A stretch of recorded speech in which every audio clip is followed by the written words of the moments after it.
continue with the monetary system.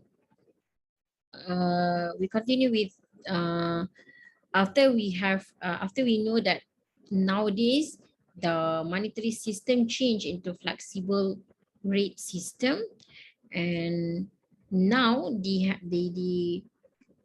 the IMF and also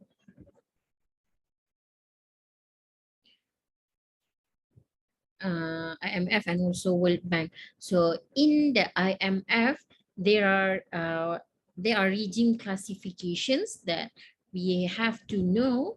So the first one is the fixed peg. So what is the fixed peg means? It is when the country's currency is pegged to a major currency. All right, so it means that another currencies were pegged to US currency. All right, so to a major currency or the currency composite basket at a fixed rate. So actually the rate is allowed to fluctuate within a narrow band plus or minus 1% from that rate. It means that the rate of the fluctuations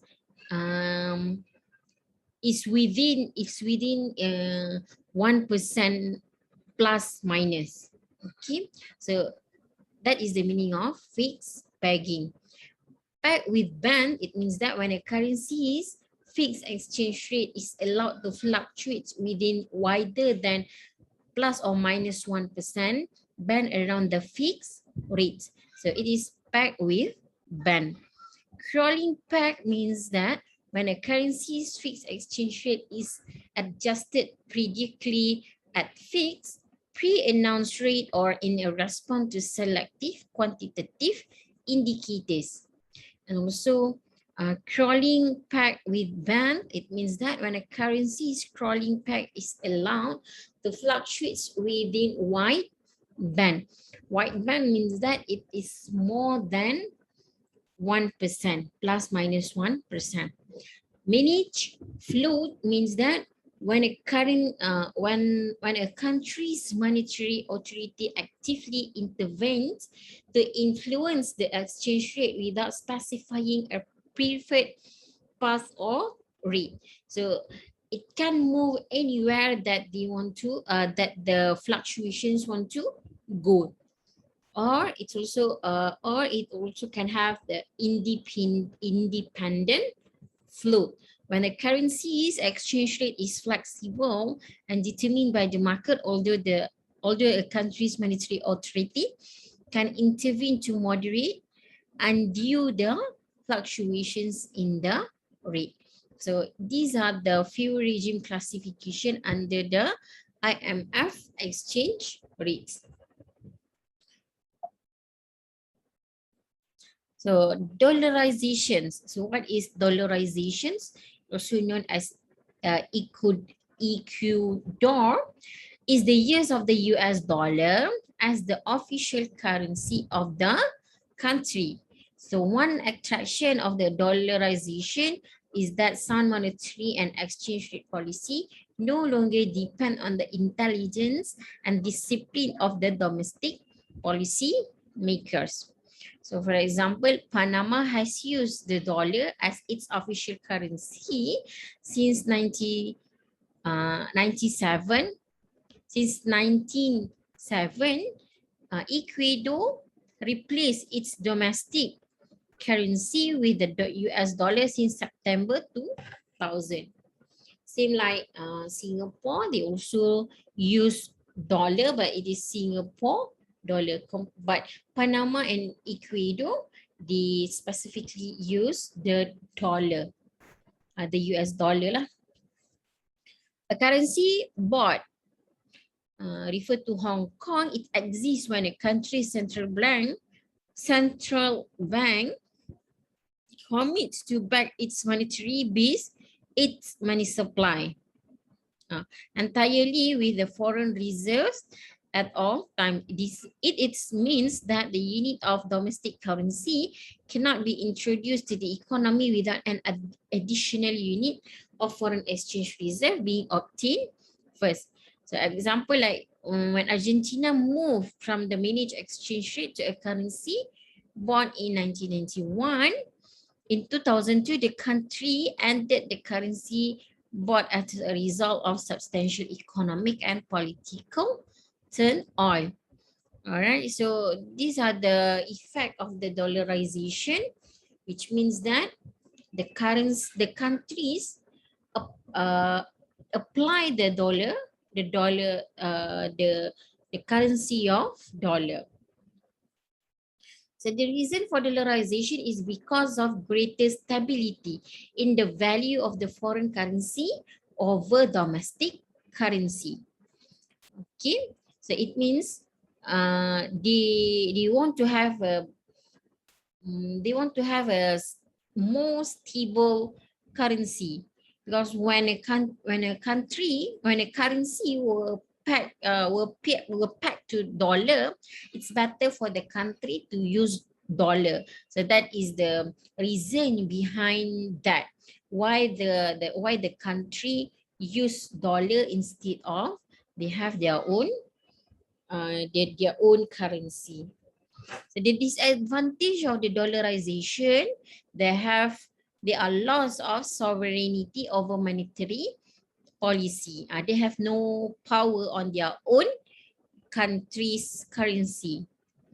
The country loses the power of senior age, ability to profit from its ability to print its own money. The central bank of the country, because it is no longer has the ability to create money within its economic and financial system, can no longer serve the role of lenders or last resort.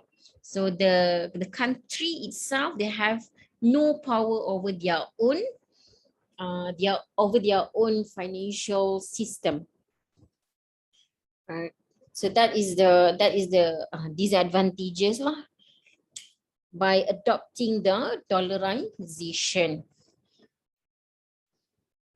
The differences between currency board and dollarization is, in a currency board arrangement, the country issues its own currency, but that currency is backed 100% by foreign exchange holding of a hard foreign currency, usually the US dollar. So in dollarization, the country abolished its own currency and use a foreign currency such as the US dollar for all domestic transactions. Okay, same as what happened to Hong Kong last times lah. When Hong Kong belonged to US, the domestic transactions, they use US dollar. So the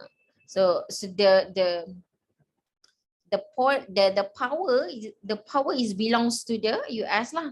So now when the Hong Kong given back to China, because now Hong Kong need to adapt. Now Hong Kong need to adapt with the current political situation. So that is the things lah. But actually, dollarization, they have their own. When a country adopt the dollarization, it has advantage. It also has this disadvantage on that.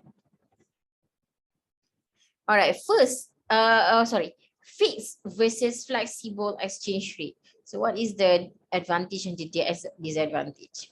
So advantage of fixed rate regime is the stability in the international price.